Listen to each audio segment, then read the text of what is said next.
नमस्कार दोस्तों। इस वक्त फ्रांस से आई एक ताजा खबर ने ईरान अमेरिका शांति समझौते की पूरी कहानी पर एक बार फिर से सवाल खड़े कर दिए हैं। G7 समिट के दौरान खुद अमेरिका का राष्ट्रपति डोनाल्ड ट्रंप ने यह कहा कि ईरान के साथ हुआ मेमोरेंडम ऑफ अंडरस्टैंडिंग यानी MOU अभी अंतिम नहीं है, फाइनल नहीं है, और अगर तेहरान उनकी शर्तों के मुताबिक आगे नहीं बढ़ेगा, बातें नहीं मानेगा ईरान, तो अमेरिका दोबारा सैन्य कार्रवाई का रास्ता अपना सकता है, बॉम्बिंग करेगा। यानी कल तक जो है ट्रंप डील कंप्लीट का दावा कर रहे थे, आज वही ये सीधे सीधे संकेत दे रहे हैं, साफ कह रहे हैं कि ये जो शांति इस समय चल रही है ये परमानेंट नहीं है, बल्कि बेहद नाजुक और शर्तों पर टिकी हुई अरेंजमेंट। ऐसे में दोस्तों सवाल ये उठ रहा है कि क्या वाकई अमेरिका और ईरान के बीच शांति की बात चल रही है, या फिर यह किसी नई कूटनीतिक जंग की शुरुआत है, या फिर एक बार फिर से युद्ध भयंकर रूप लेगा। बहरहाल दोस्तों, इंटरनेशनल मीडिया से एक और बहुत बड़ी ताजा खबर, बड़ी अपडेट यह भी है कि जिसने पूरी दुनिया की राजनीति को हिलाकर रख दिया है, क्योंकि रॉयटर्स और अल जजीरा जैसे इंटरनेशनल मीडिया रिपोर्ट्स में अब इस बात की सबसे ज्यादा चर्चा हो रही है कि ईरान की अदम्य ताकत और उसकी रणनीतिक घेराबंदी के सामने सुपर पावर महाशक्ति अमेरिका और खुद डोनाल्ड ट्रंप को घुटने टेकने पड़ गए। और कहा तो यह भी जा रहा है कि युद्ध ने ईरान की ताकत और बढ़ा दी है, इस युद्ध ने ईरान की ताकत और बढ़ा दी है और अलग अलग मायनों में बढ़ा दी है। और अमेरिकी पक्ष इस मामले में भले ही ऊपरी तौर पर यह दिखाने की कोशिश कर रहा हो कि राष्ट्रपति डोनाल्ड ट्रंप की मैक्सिमम प्रेशर वाली सख्त नीति और कड़े आर्थिक प्रतिबंधों ने ईरान को समझौते की टेबल पर आने के लिए मजबूर किया है, और वॉशिंगटन इसे अपनी बड़ी जीत मानकर तेल बाजार की राहत का जश्न मना रहा है, तो इंटरनेशनल मीडिया जो कह रहा है असली कहानी उसके ठीक उलट है दोस्तों। जो अमेरिका अपनी तस्वीर बना रहा है इंटरनेशनल लेवल पर, ईरान का पक्ष इस पूरी डील में बेहद आक्रामक और सॉलिड बनकर उभरा है, क्योंकि तेहरान ने साफ कर दिया है कि उसने आर्थिक और समुद्री नाकेबंदी के बावजूद अमेरिकी धमकियों के आगे रत्ती भर भी घुटने नहीं टेके, बल्कि घुटने टिकवा दिए हैं। अपनी सैन्य और भौगोलिक ताकत के दम पर अमेरिका को पीछे हटने और अपनी शर्तें मानने पर मजबूर कर दिया है।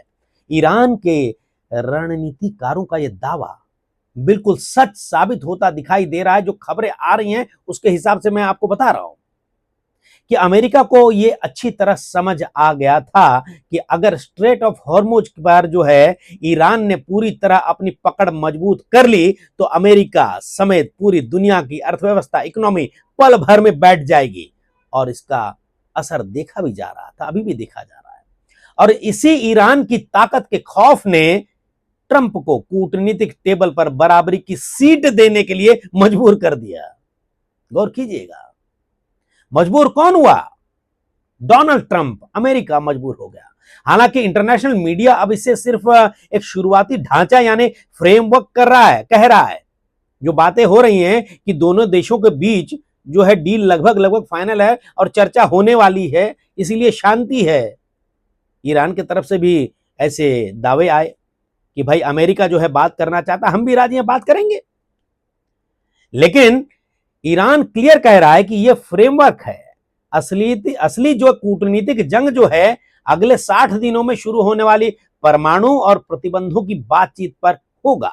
इसलिए अब देखने वाली बात यह भी है दोस्तों कि ईरान जो है यह भी देख रहा है कि लेबनान में क्या हो रहा है। वहीं इजराइल के मीडिया में भी भयंकर खलबली मची हुई है, और ये साफ बता रही है वहां की मीडिया में बातें और खबरें कि ईरान ने भले बिना झुके अमेरिका से अपनी बातें मनवा ली हैं इस समय बात करने के लिए, और ट्रंप को बैकफुट पर धकेल दिया है, लेकिन इजराइल मानने को रेडी नहीं है। इजराइल कह रहा है कि भाई हम तो नहीं मानेंगे, अमेरिका चाहे कुछ भी कर ले, हम अमेरिका के गुलाम नहीं हैं। तो ऐसे में ईरान जो है अब अपनी ताकत और दिखा सकता है आने वाले दिन में। तो दोस्तों, इसमें कहा जाए तो ट्रंप घरेलू राजनीति और तेल की बढ़ती कीमतों के भारी दबाव में इस कदर घिर चुके थे कि उन्हें अपनी साख बचाने के लिए इस समझौते की शरण में आना ही पड़ा। और वहीं अमेरिका की अर्थव्यवस्था, वहां की इकोनॉमी चरमरा गई है, ये भी खबरें आ रही हैं। और जबकि ईरान ने पूरी दुनिया के सामने यह साबित कर दिया कि उसका परमाणु आत्मसम्मान देश की संप्रभुता वाली बात है और रणनीतिक संप्रभुता आज भी पूरी तरीके से अजेय है, उसको आप नहीं रोक सकते, बिल्कुल अमेरिका को क्लियर कह दिया है। लेकिन डोनाल्ड ट्रंप का कहना है कि भाई ईरान जो है बम नहीं बनाएगा, न्यूक्लियर वेपन नहीं बनाएगा, यह गारंटी होनी चाहिए, इस पर बात होगी। तो ईरान मानेगा? बिल्कुल नहीं मानेगा। तो दोस्तों, आज जो है यह जानना जरूरी है कि कूटनीतिक महासंग्राम के पीछे ईरान की इस बड़ी घेराबंदी का असली सच क्या है, कि आखिर ईरान जो है अमेरिका को हालत खराब कर दिया। आखिरकार क्या ईरान ने अमेरिका को घुटनों पर सचमुच ला ही दिया, क्योंकि जो तस्वीरें आ रही हैं सब देख रहे हैं। क्या डोनाल्ड ट्रंप जो कल तक ईरान को धमका रहे थे, युद्ध की भाषा बोल रहे थे, स्ट्रेट ऑफ हॉर्मुज को खुलवाने के लिए अमेरिकी ताकत का डंका पीट रहे थे, आज वही ट्रंप दुनिया के सामने यह कहने को मजबूर हो गए कि डील पूरी हो चुकी है, युद्ध रुकने जा रहा है, रुका हुआ है, अब फाइनल रुक जाएगा, शांति छा जाएगी, अब तेल बहने दो। ट्रंप ने ट्रुथ सोशल पर 2 दिन पहले क्या दावा किया कि इस्लामिक रिपब्लिक और ईरान ने के साथ जो है डील कंप्लीट हो चुकी है। पाकिस्तान के प्रधानमंत्री उधर से शहबाज शरीफ ने कह दिया 19 जून को स्विट्जरलैंड में साइनिंग होगी समझौते पर। और ईरान की सुप्रीम नेशनल सिक्योरिटी काउंसिल की तरफ से तस्नीम ने भी, एजेंसी ने भी एमओयू फाइनल होने की बात तो सामने जरूर रखी। यानी अब यह सिर्फ अफवाह की बात नहीं है, कूटनीतिक टेबल पर कागज तैयार हो चुका है।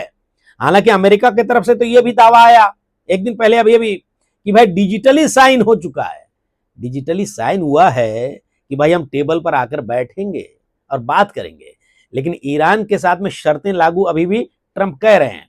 और ईरान कह रहा है कि भाई हम बैठेंगे, चलिए बात करने के लिए आ रहे हैं, हम बात करेंगे। लेकिन ईरान अमेरिका के सामने झुकेगा नहीं, यह बात तो पक्का है, क्योंकि ईरान अब जान चुका है कि उसने जिस तरीके से जवाबी हमले किए हैं अमेरिका और इजराइल के हमलों पर, अमेरिका की घिग्गी बन गई है, 12 बज गया, उसका हालत खराब हो गई है। क्योंकि रॉयटर्स एक बहुत बड़े इंटरनेशनल न्यूज एजेंसी है, इसका कहना है कि इस समय जो खाका तैयार किया गया है बातचीत के लिए टेबल पर, जो स्विट्जरलैंड में होना है, ये जो है अग्रीमेंट की बात, ये जो कह रहे हैं कि डिजिटली साइन हुआ है अमेरिका की तरफ से, ये कहा जा रहा है, दावा किया जा रहा है, ये खाका जो है प्रिलिमिनरी एग्रीमेंट है, ये फ्रेमवर्क है, युद्ध को रोकने का ढांचा है, फाइनल न्यूक्लियर डील नहीं है। और यही इस पूरी स्टोरी का सबसे बड़ा पेंच है दोस्तों। डोनाल्ड ट्रंप इसे अपनी जीत बताना चाहते हैं दुनिया के सामने छाती तान के, और ईरान इसे अपनी मजबूती का नतीजा बता रहा है। दुनिया का ऑयल मार्केट जो है इसे राहत मान रहा है इस समय, इजराइल इसे खतरे की घंटी मान रहा है कि अगर इन दोनों के बीच में एग्रीमेंट हो गया तो मेरा क्या होगा। और कॉमन मैन जो है पूरी दुनिया के, इनको समझना होगा कि आखिर असली जीत किसकी हुई। तो दोस्तों, अगर अमेरिका सचमुच इतना ही मजबूत था, अगर ट्रंप की धमकियां इतनी ही असरदार थीं, अगर वॉशिंगटन की मिलिट्री प्रेशर स्ट्रेटेजी इतनी ही सक्सेसफुल थी, तो फिर अमेरिका को उसी ईरान से समझौते की टेबल पर क्यों बैठना पड़ रहा है, मिन्नतें करनी पड़ रही हैं, अलग अलग तरीके से जुगाड़ बिठवा रहे हैं डोनाल्ड ट्रंप। और जिसे वो दशकों से झुकाने की कोशिश कर रहा था ईरान को, उसको बिठा रहा है टेबल पे, अमेरिका बुला रहा है रिक्वेस्ट करके। और रॉयटर्स की रिपोर्ट में एक बात साफ ये भी है, जो कि मेरे ऑनलाइन रिसर्च में ये बातें सामने आई हैं दोस्तों, कि समझौते के तहत यूएस ब्लॉकेड हटाने, यानी कि जो घेराबंदी नाकाबंदी किया हुआ है अमेरिका ने स्ट्रेट ऑफ हॉर्मुज में, उसको हटाने की बात है। स्ट्रेट ऑफ हॉर्मुज खोलने, बिल्कुल क्लीन कर देने के लिए रास्ता खोल दो, जाने दो सबको आने वाले दिनों में, ये बात है। मिलिट्री ऑपरेशंस रोकने की बात की गई है, और आगे के 60 दिन में न्यूक्लियर इश्यू और सैंक्शंस रिलीफ पर बातचीत की बात की गई है इस एग्रीमेंट में, इस खाके में। यानी गोलीबारी रोकी जा रही है, इसमें रुकी हुई है, लेकिन असली लड़ाई अभी खत्म नहीं हुई दोस्तों। असली लड़ाई अब यूरेनियम सैंक्शंस, फ्रोजन एसेट्स और इंटरनेशनल इंस्पेक्शंस की टेबल पर ही की जाएगी 19 तारीख को, जिस तरीके से कहा जा रहा है, अगर मीटिंग हुई तो। और दोस्तों, यही अमेरिका की नई चाल भी हो सकती है। बिल्कुल सोच लीजिए, क्या डोनाल्ड ट्रंप युद्ध में जो हासिल नहीं कर पाए, वो अब डिप्लोमेसी, इकोनॉमी और सैंक्शंस के जरिए हासिल करना चाहते हैं क्या? उनका हिडन एजेंडा क्या है? क्या ईरान उसमें फंसेगा? मुझे तो नहीं लगता। ईरान तो अब और छाती तान कर, जहां 2 बटन खुला हुआ था छाती का, वहां 5 बटन खोलकर बैठेगा। क्या ये पीस डील है या प्रेशर डील है? क्या ये वॉर का एंड है या वॉर का नया वर्जन नजर आ रहा है दोस्तों, जहां मिसाइल्स की जगह बैंकिंग सिस्टम, तेल बाजार, सैंक्शंस और न्यूक्लियर मॉनिटरिंग को हथियार बनाया जा सकता है टेबल पर बैठने के बाद। देखिए, यह बिल्कुल हमारा नहीं कहना है कि साजिश साबित हो सकती है अमेरिका की, कि हम बुला रहे हैं टेबल पर बैठने के लिए और वहां पर कुछ और साजिश की बात सामने आ रही है।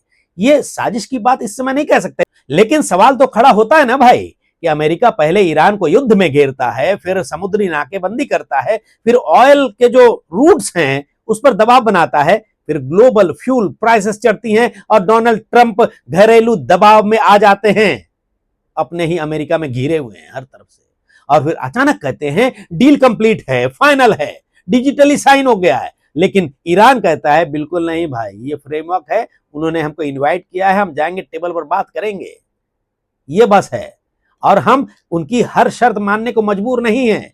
ये क्लियर नजर आ रहा है ईरान की तरफ से। और डोनाल्ड ट्रंप क्या कह रहे हैं 2-3-4 दिन से, कि डील कंप्लीट है, ships of the world start your engine, let the oil flow. ये ट्रंप कह रहे हैं ट्रुथ सोशल पे, ये कहकर उन्होंने पब्लिश किया। ये सिर्फ डिप्लोमेसी नहीं है दोस्तों, ये ग्लोबल ऑप्टिक्स भी है। डोनाल्ड ट्रंप अपने वोटर्स को, अपने देश के नागरिकों को और इंटरनेशनल जो उनकी छवि है उसके हिसाब से जो छवि बनी हुई है, आप भी समझ सकते हैं, फिर भी लोगों को यह मैसेज देना चाहते हैं कि देखिए भाई, मैंने युद्ध भी किया, प्रेशर भी बनाया और ऑयल मार्केट भी खुलवा दिया, ऑयल रूट्स भी खुलवा दिया, लेकिन अब पीस मेकर भी मैं ही हूं। लेकिन सच क्या यही है? क्योंकि ईरान की तरफ से जो मैसेज गया है पूरी दुनिया के सामने, वो बिल्कुल अलग है दोस्तों। ईरान कह रहा है कि पहले ब्लॉकेड हटेगा, जो नाकेबंदी किया हुआ है अमेरिका ने स्ट्रेट ऑफ हॉर्मुज के आसपास, पहले वो हटेगा, मिलिट्री ऑपरेशंस रोकने पड़ेंगे, फ्रोजन फंड्स पर बात होगी, उसके बाद आगे चलकर न्यूक्लियर और सैंक्शंस पर भी बात होगी। यानी ईरान ने पहले ही चरण में अमेरिका से कंसेशंस की लाइन खिंचवा दी है, लक्ष्मण रेखा, और यही वॉशिंगटन के हॉक्स को परेशान करेगा दोस्तों। रॉयटर्स न्यूज एजेंसी, रॉयटर्स ने लिखा कि ईरान का न्यूक्लियर प्रोग्राम आगे की बातचीत का सब्जेक्ट, विषय जरूर रहेगा। फाइनल सेटलमेंट अभी बिल्कुल नहीं हुआ है, यानी जिस मुद्दे पर पूरा युद्ध खड़ा किया गया वही मुद्दा अभी खुला पड़ा है। तो फिर डोनाल्ड ट्रंप की जीत पूरी कैसे हुई? डील फाइनल कैसे हुई? दोस्तों, यही वजह है कि इजराइल इस समय बेचैन है। इजराइल सबसे ज्यादा बेचैन है। टाइम्स ऑफ इजराइल और जेरूसलम पोस्ट के रिपोर्ट्स में इजरायली सिक्योरिटी एस्टेब्लिशमेंट की चिंता साफ नजर आती है। इजराइल इस बात से परेशान है कि ईरान रिजीम बच गया, ईरान का मिसाइल नेटवर्क पूरी तरीके से खत्म नहीं हुआ, न्यूक्लियर प्रोग्राम का अंतिम फैसला नहीं हुआ, और अमेरिका ने ईरान को बार्गेनिंग टेबल पर बराबरी की सीट दे दी। भाई, ईरान को बराबरी सीट क्यों दे दिया बातचीत के लिए? इस बात से इजराइल परेशान है, नाराज है अमेरिका से। इजराइल के national security minister Itamar Ben Gvir ने साफ कर दिया है कि ट्रंप का अग्रीमेंट इजराइल पर लागू नहीं होता। हम ट्रंप के अग्रीमेंट को बिल्कुल नहीं मानते, यह साफ साफ इजराइल कह रहा है। इजराइल अमेरिका का गुलाम नहीं है, यह कह रहा है इजराइल। यानी एक तरफ ट्रंप कह रहे हैं कि डील कंप्लीट है, दूसरी तरफ इजराइल आंखें तरेर रहा है, और यह पूरी पीस प्रोसेस के लिए सबसे बड़ा खतरा है दोस्तों। क्योंकि अगर लेबनान, गाजा या सीरिया में फिर कोई बड़ा इजरायली स्ट्राइक हुआ, बमबारी हुई, तो ईरान साफ कहेगा भाई ट्रंप को, बस कर अब, बस बहुत हो गया। ईरान कह सकता है अमेरिका अपने पार्टनर को रोक नहीं सकता, फिर अमेरिका की गारंटी का मतलब क्या है? और रॉयटर्स ने यह भी लिखा है मेरे रिपोर्ट्स में, जो छानबीन में आई है ऑनलाइन रिसर्च में, कि लेबनान इस डील का स्टिकिंग पॉइंट रहा है ईरान के लिए। इजराइल और हिजबुल्लाह की कार्रवाई ने नेगोशिएशंस को मुश्किल बनाया है, मानना पड़ेगा दोस्तों, क्योंकि जो तस्वीरें आ रही हैं लगातार, इजराइल वहां पर हमला कर रहा है और ट्रंप ने नेतन्याहू को लेकर भी फ्रस्ट्रेशन दिखाया। यानी ट्रंप जानते हैं कि इजराइल इस डील को बिगाड़ सकता है, मगर ट्रंप की मजबूरी भी समझिए। मजबूरी ट्रंप की क्या है?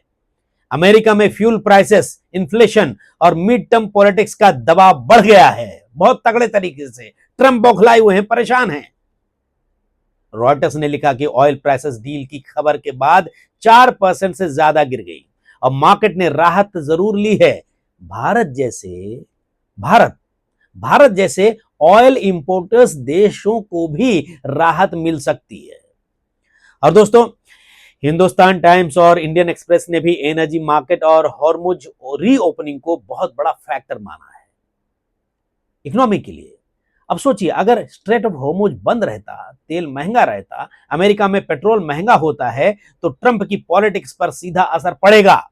इसलिए ट्रंप के लिए यह सिर्फ फॉरेन पॉलिसी नहीं है, डोमेस्टिक पॉलिटिक्स भी है, क्योंकि डोमेस्टिक पॉलिटिक्स में भयंकर तरीके से वो घिर चुके हैं, परेशान हैं। उन्हें यह दिखाना है कि उन्होंने वॉर भी कंट्रोल किया और ऑयल भी फ्लो कराया। लेकिन दोस्तों, ईरान ने भी कमाल की चाल चली, मानना पड़ेगा। ईरान ने भी कमाल की चाल चली है। उसने दुनिया को दिखा दिया है कि स्ट्रेट ऑफ हॉर्मुज पर उसका लेवरेज कितना बड़ा है, वहां पर उसकी ही चलेगी, वही वहां का बादशाह है। दुनिया का बड़ा ऑयल और गैस ट्रेड इसी रूट से जाता है और प्रभावित भी होता है। यानी कि पूरे दुनिया के ऑयल का मार्केट का बहुत बड़ा हिस्सा, उसका टेंटुआ दबाने की ताकत जो है उसकी के पास है। और जब स्ट्रेट ऑफ हॉर्मुज पर तनाव बढ़ता है तो ग्लोबल मार्केट्स कांप गए, सबने देखा। और जब रीओपनिंग की बात आई और इस समय स्ट्रेट ऑफ हॉर्मुज खुला हुआ है, ऐसी खबरें आ रही हैं, तो ऑयल प्राइसेस गिर गई हैं। इस समय आप देख रहे होंगे, इसका मतलब क्या है? मतलब यह है कि ईरान ने दुनिया को बता दिया है, दिखा दिया है कि हमें इग्नोर करोगे, परेशान करोगे तो ग्लोबल इकोनॉमी हिलेगी। हम झुकने वाले नहीं हैं, हमें टेबल पर लाओगे तो ऑयल फ्लो होगा, वरना बिल्कुल नहीं, टेटुआ दबा कर रख देंगे, हम 12 बजा देंगे। ईरान कह रहा है, ये छोटी बात नहीं है। यही वजह है कि हम अगर कहें कि ईरान युद्ध में बिल्कुल टूटा नहीं है, बिल्कुल नहीं टूटा, अमेरिका को तोड़ दिया है, टूटा नहीं है, बल्कि बार्गेनिंग पावर लेकर सामने आया है। और ट्रंप दावा कर रहे हैं कि डील कंप्लीट है, फाइनल है, लेकिन ईरान कह रहा है कि फाइनल न्यूक्लियर सेटलमेंट अभी बाकी है। और यही असली टकराव है जहां पर बात बिगड़ सकती है दोस्तों। 19 तारीख को जो मीटिंग की बात हो रही है स्विट्जरलैंड में, क्योंकि अमेरिका चाहेगा कि ईरान अपना एनरिच्ड यूरेनियम जो 450 किलो के आसपास बता रहे हैं, उसको डिस्ट्रॉय करे या फिर हमको दे दे, बाहर भेजे या इंटरनेशनल मॉनिटरिंग में दे। जबकि ईरान क्या चाहेगा कि यूरेनियम डाइल्यूट हो सकता है, लेकिन उसके सोवरेनिटी राइट्स कम नहीं होंगे, हम नहीं झुकेंगे। रॉयटर्स ने, मीडिया एजेंसी इंटरनेशनल, इसने लिखा कि अमेरिकन ऑफिशियल और ईरानियन ऑफिशियल के वर्जन्स में एनरिच्ड यूरेनियम को लेकर फर्क है, और यही आने वाले 60 दिन की बातचीत का बारूद है दोस्तों, बारूद। और यहां सवाल उठता है, क्या अमेरिका, और यहां दोस्तों सवाल उठता है कि क्या अमेरिका इस 60 दिन के विंडो में ईरान को न्यूक्लियर मुद्दे पर फंसाने की कोशिश करेगा? क्या पहले सैंक्शंस रिलीफ का लालच देगा, फिर इंस्पेक्शन या प्रेशर की बात करेगा, फिर कांग्रेस रिव्यू, फिर इजराइल के सिक्योरिटी ऑब्जेक्शंस आएंगे बात सामने, और उसके बाद न्यू कंडीशंस लागू किए जा सकते हैं सामने बैठने के बाद अमेरिका की तरफ से। और यह सब एक लंबा खेल हो सकता है। और दोस्तों, ऐसे में एक सवाल सामने आता है, आपके मन में भी आ रहा होगा या आए।